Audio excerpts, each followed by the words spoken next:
I never thought my Tuesday evening would involve me shouting up at a guy stuck 30 feet in a tree, begging me to help him get down. Honestly, I was just trying to enjoy a quiet walk home after work, earbuds in, mind on a podcast, when I heard the shouting. At first, I figured it was some drunk idiot causing trouble, but then I saw him. This lanky guy halfway up the biggest oak on our street, one hand clutching a terrified-looking tabby cat, the other gripping a branch like his life depended on it. I didn't know whether to laugh or call 911. Turns out, he was stuck because he'd climbed up trying to rescue the cat that had been meowing frantically from the very top of the tree for hours. The whole block had been watching this little drama unfold, but no one else had made a move.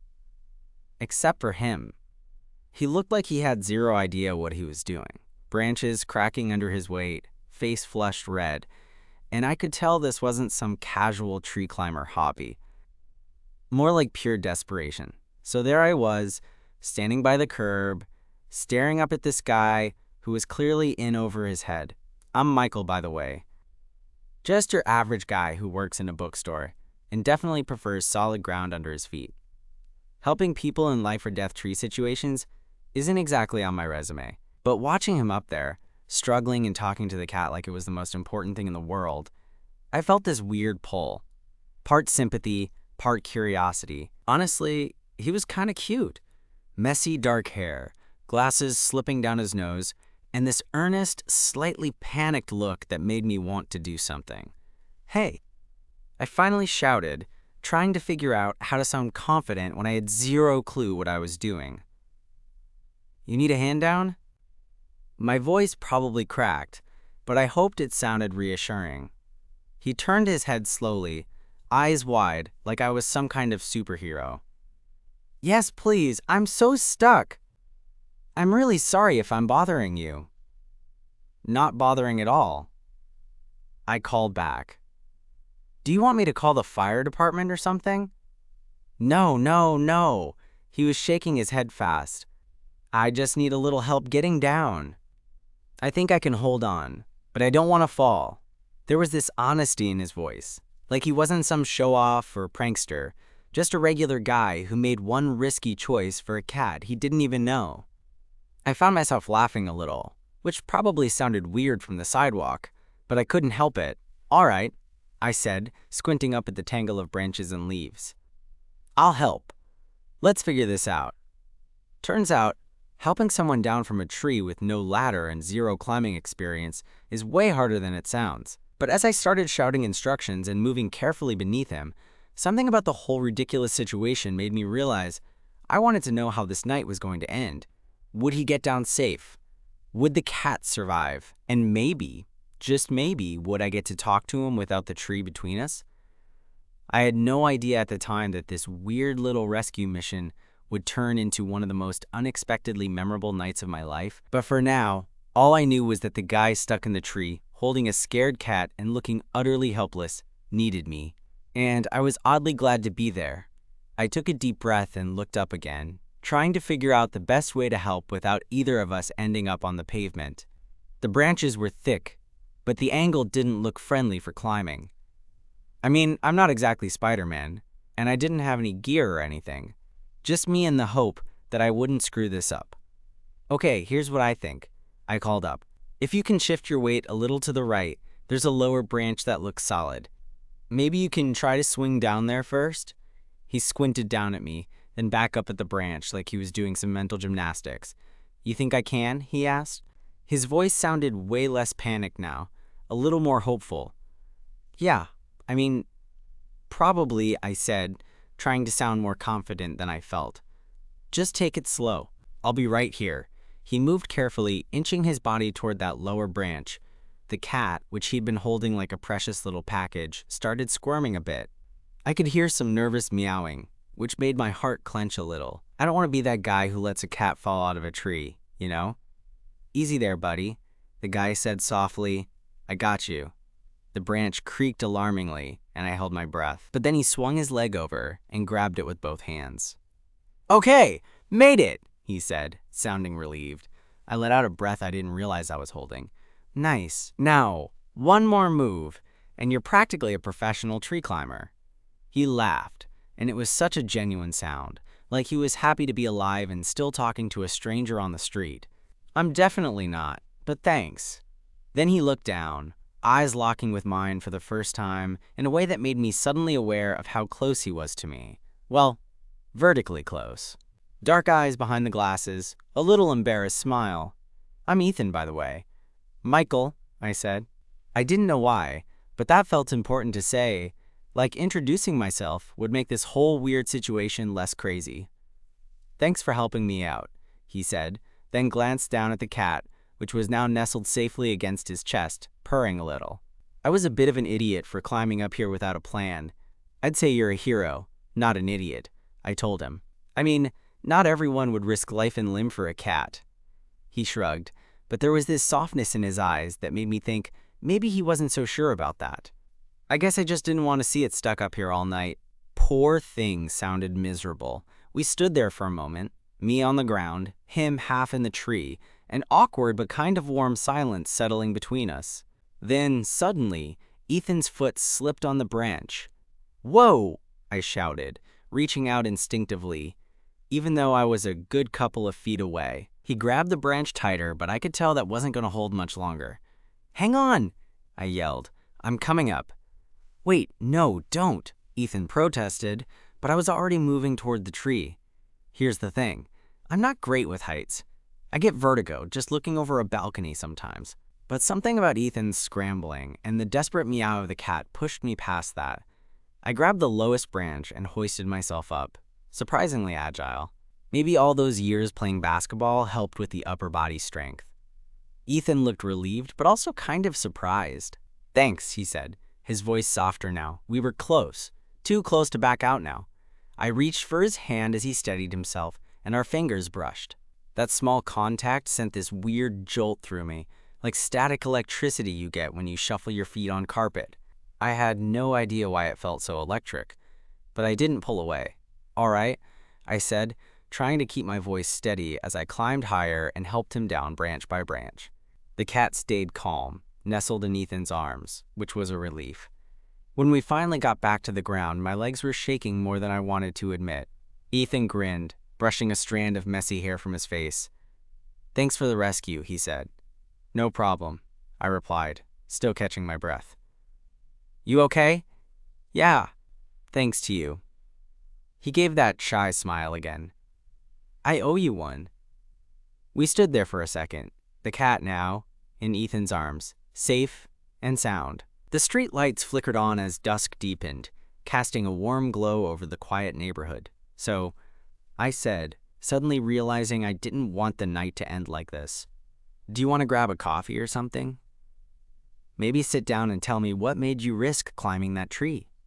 He looked surprised, but then nodded. "Yeah, I'd like that." As we started walking toward the local cafe, I thought about how sometimes the craziest situations lead to the most unexpected connections. And here I was, walking beside a guy, the first just helped down from a tree, thinking maybe this was the start of something I never saw coming. The cafe wasn't far, a cozy little spot that always smelled like fresh coffee and cinnamon. I liked it because it was quiet enough to actually hear yourself think, and tonight, it felt like the perfect place to decompress after our little rescue mission. Ethan held the cat gently wrapped in a blanket he'd grabbed from his front seat when he realized the poor thing was soaking wet and shivering. "I don't think Mr. Whiskers here is too keen on tree adventures," Ethan joked, rubbing the tabby's head. I smiled. "Mr. Whiskers is a brave little guy to have survived that climb. Most cats wouldn't even get halfway up." "Yeah, he's a survivor," Ethan said, his voice softer now, like he was speaking about more than just the cat. We found a corner table, and Ethan carefully settled the cat down on a chair, who immediately curled up and started cleaning itself like nothing had happened. I watched Ethan, the way his eyes softened when he looked at the cat, and something about that made me feel warm, like I was seeing a side of him that wasn't just the dude stuck halfway up a tree, but someone who really cared. "So," I said, "what made you decide to risk life and limb for Mr. Whiskers?" Ethan chuckled, shaking his head a little. "It's kind of embarrassing, honestly. I'd been dog-sitting for my neighbor who's out of town, and Mr. Whiskers snuck out somehow. I didn't realize he was outside until I heard him crying from the tree. At first, I thought it was just some noise, but then I looked up, and there he was. And no plan on how to get him down? I teased. Pretty much, Ethan admitted, laughing. I thought I could just climb up and grab him. But halfway there, I started to regret my life choices. I laughed too. Sounds about right. We fell into a comfortable rhythm, talking about everything from favorite books to bad movie recommendations. The cat occasionally darting between the table legs like it was the star of the show. It felt easy, like we'd known each other longer than just a half hour. At one point, Ethan's phone buzzed. He glanced at it, then frowned. That's my neighbor checking in. I promised to keep him updated. I nodded. You're a good guy for doing that. He shrugged, but I caught the hint of vulnerability there. I guess I just hate disappointing people. Yeah, I said, curious now. Yeah. I mean, I'm not the most reliable person. I've been trying to prove to myself that I can be, that I'm not a screw-up. That hit me harder than I expected. Here was this guy who just risked himself for a cat, and he was worried about being reliable. I wanted to tell him that everyone has their moments, but sometimes it's the trying that counts most. Ethan, I said quietly, I think anyone who climbs a tree to save a scared cat is pretty reliable in my book. He smiled, a little shy, but genuine. Thanks, Michael. That means a lot. The conversation drifted, and I noticed the street outside had gotten quieter, the cafe closing soon. I didn't want the night to end. I wanted to keep talking, keep this feeling of something new, and maybe a little fragile between us. So I said, Do you live around here? Yeah, a few blocks away, he said. I'm a graphic designer, which is way less exciting than climbing trees. Hey, designing cool stuff is awesome. I work at the bookstore down the street. That's perfect, he said with a smile. Maybe I'll finally stop by and get a good book recommendation. I grinned. Deal. There was a silence then, but it wasn't awkward. It felt like a pause, like the kind you get when you're waiting to see if something good will happen next. Ethan looked at me, eyes bright but serious. Michael, can I be honest? Always. I'm glad you were there tonight. I don't think I could have gotten down without you. I reached out, brushing a stray leaf off his jacket. I'm glad I was too. He hesitated, then leaned in just a little. Maybe this is weird, but would you want to hang out again? Like, not just as, hey, you saved me from a tree, friends? I felt my heart skip. Yeah, I'd like that. We exchanged numbers, and as we stood to leave, the cat gave a little meow like a final endorsement of the night. Walking back down the street with him, the city lights twinkling around us, I realized that sometimes the most unexpected moments, like rescuing a stranger from a tree, can shake up your whole world. And maybe, just maybe, lead to something worth holding on to. After that night, things between Ethan and me started unfolding in this slow, natural way, like the chapters of a book you don't want to rush through. We texted the next day, mostly about mundane stuff at first, but there was this undercurrent of something electric just below the surface. Like, I'd catch myself smiling at my phone for no reason, and I'd think, okay, that's definitely Ethan. A few days later, he invited me over to his apartment to meet Mr. Whiskers again, which was code for him wanting to hang out. I showed up with a 6-pack of craft beer and a nervous grin, and he opened the door looking exactly like the guy who'd scared the hell out of me while stuck in a tree. Disheveled hair, glasses slightly crooked, and that goofy smile that made my heart do this weird flip. His place was cozy, with art prints on the walls and a couple of sketchbooks lying around. Mr. Whiskers, as expected, was perched on the windowsill like a king surveying his domain. The cat gave me a once-over, then promptly went back to grooming himself, clearly unimpressed. We settled on the couch, beers in hand, and started talking about everything and nothing. I learned that Ethan had moved to the city a couple of years ago for work, and was still trying to find his footing socially. I'm kind of an introvert, he admitted between sips, but I'm trying to get better at making connections. I get that, I said. Bookstore life isn't exactly a social whirlwind either. But hey, here we are. He laughed, and I swear I could have watched that laugh forever. There was something so easy about him, even under all that awkwardness. It made me want to peel back the layers, see all the parts he usually kept hidden. At some point, our conversation drifted to relationships. I told him about my last breakup. Nothing dramatic, just two people growing apart. He listened quietly, then shared a little about his own past. "I've never been great at dating," he said, "mostly because I'm afraid of screwing it up." I reached out and put my hand over his. "You're not screwing it up right now." His eyes met mine, and for a second, the room felt smaller, like it was just the two of us in the whole world. That's when it hit me how much I wanted this, to really know him, to see where this could go. Over the next couple of weeks, our hangouts became the highlight of my days. We explored hole-in-the-wall coffee shops, wandered through parks talking about everything from movies to dreams, and even attempted a disastrous cookie night that ended with us ordering pizza and laughing over our burnt attempts. One evening, we found ourselves sitting on a bench overlooking the city skyline, the sky painted with streaks of orange and purple. Ethan was quiet for a while, then said, "You know, I never thought I'd be the kind of guy who climbs a tree for a cat, but after meeting you, I'm pretty sure I'm the kind of guy who'd do anything for a few people." I smiled, feeling this warmth spread through my chest. "That's a good kind of guy." He nudged me playfully. "So does this mean I'm stuck with you now?" I laughed. "I think you're stuck with me whether you like it or not." The honesty between us grew with every conversation, every shared smile, every lingering glance that said more than words ever could. It wasn't always perfect. There were moments when his insecurities bubbled up, or when I caught myself holding back because I was scared. But those moments made us real, made us us.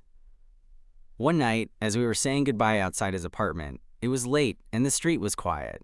He looked at me, eyes reflecting the soft glow of the street lamp. "Michael, I like you, more than just friends." My heart hammered in my chest, and I saw the vulnerability behind that simple confession. "I like you too, Ethan. A lot." He smiled, relieved, and leaned in slowly. Our lips met in a gentle, tentative kiss that quickly deepened, like we were both saying all the things words couldn't. As we pulled apart, breathless, he whispered, "This feels right." "Yeah," I said, grinning. "It really does." And just like that, the guy who was once stuck in a tree with a cat in his arms became the guy holding my heart. Life has this funny way of surprising you when you least expect it. Sometimes all it takes is a little bravery, a stubborn cat, and a stranger willing to climb a tree to save something precious. After that kiss outside his apartment, everything felt like it had shifted. Like suddenly the world was a little sharper, a little warmer, and a whole lot more interesting. I kept replaying that moment over and over in my head during the next few days, wondering if it really happened or if I'd imagined it in some daydream. We texted all night after that, late into the early morning hours, sharing little bits of our lives, the things we noticed, the silly memes that made us laugh, questions about what we wanted out of all this. It was easy, natural, like picking up a conversation where it had left off but somehow better. Still, as much as I was buzzing with excitement, I couldn't ignore the little voice in the back of my head, the one that kept asking, "Is this gonna last? Or am I setting myself up for heartbreak?" I think everyone who's dipped their toes back into the dating pool has had that moment of hesitation. But with Ethan, it felt different. I wanted to believe. One Saturday afternoon, Ethan invited me over for dinner. Not a casual hangout, but an actual let's cook together and see what happens kind of invite. I showed up with groceries in hand, and he was already bustling around his kitchen, clearly excited but pretending like this was just another night. We decided on pasta because neither of us was brave enough to tackle anything too complicated. Between chopping garlic and accidentally dropping a handful of basil on the floor, we laughed more than we cooked. At one point, I caught Ethan sneaking glances at me, his cheeks slightly flushed. "Stop it," I teased, grinning. He rolled his eyes but smiled. "What? You're distracting. That's the plan," I said, leaning in just a little. Dinner turned out surprisingly good, or maybe it was just the company that made it taste amazing. We ate on the small table near the window, the late afternoon sun casting golden light over everything. The cat, predictably, was in Ethan's lap, purring like a little engine.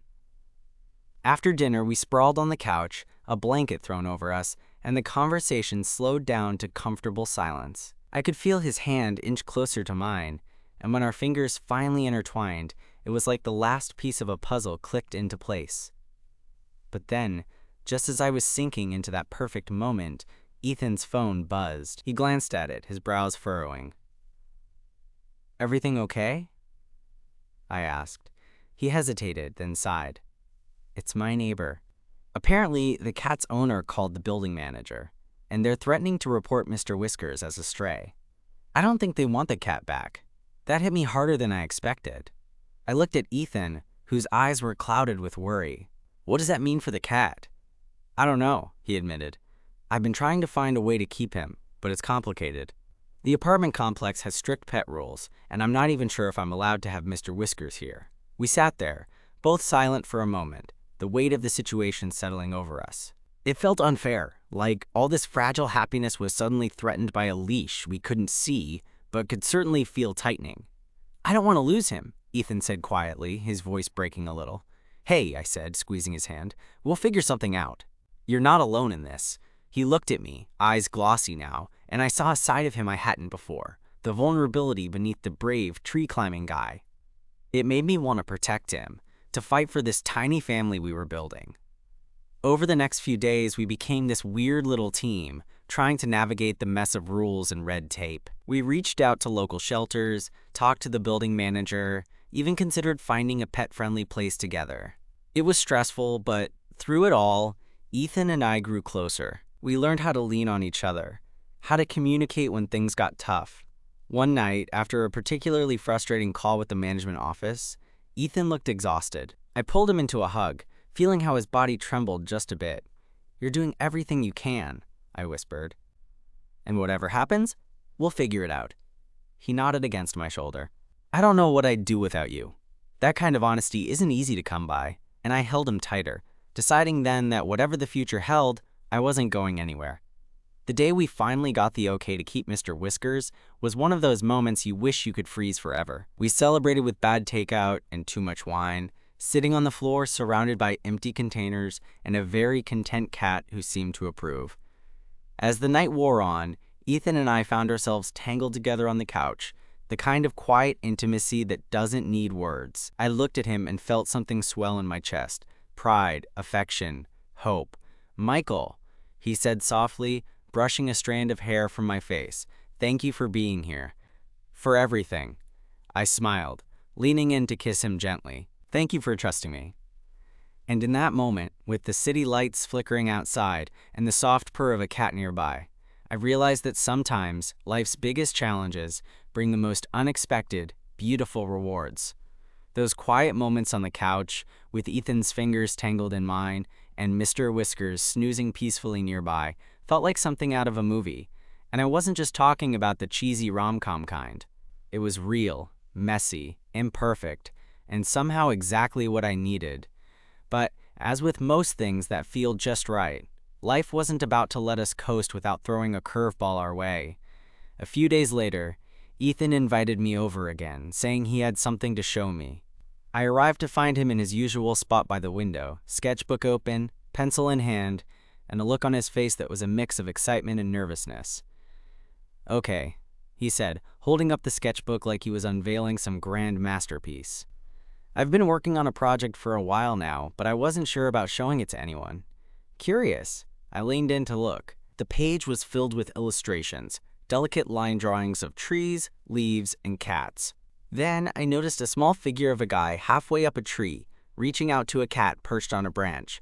It was us, our rescue night, captured in ink and paper.